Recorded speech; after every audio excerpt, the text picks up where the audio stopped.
زائدہ بن قدام نے بیان کیا، ان سے منصور بن معتمر نے، ان سے مجاہد نے کہ ابن عباس رضی اللہ عنہ نے آیت فی ما عرضتم کی تفسیر میں کہا کہ کوئی شخص کسی ایسی عورت سے جو عدت میں ہو کہے کہ میرا ارادہ نکاح کا ہے اور میری خواہش ہے کہ مجھے کوئی نیک بخت عورت میسر آ جائے، اور اس نکاح میں قاسم بن محمد نے کہا کہ تعریض یہ ہے کہ عدت میں عورت سے کہے کہ تم میری نظر میں بہت اچھی ہو اور میرا خیال نکاح کرنے کا ہے اور اللہ تمہیں بھلائی پہنچائے گا، یا اسی طرح کے جملے کہے۔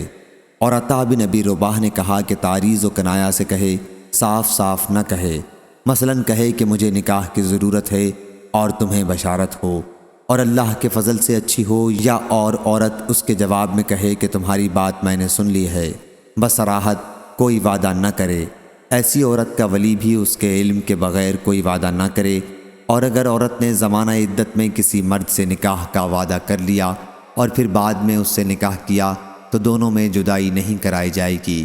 حسن نے کہا کہ لا تعدوہن سرا سے یہ مراد ہے کہ عورت سے چھپ کر بدکاری نہ کرو۔ ابن عباس رضی اللہ عنہ سے منقول ہے کہ الکتاب اجلہ سے مراد عدت کا پورا کرنا ہے۔ صحیح بخاری حدیث نمبر 5124۔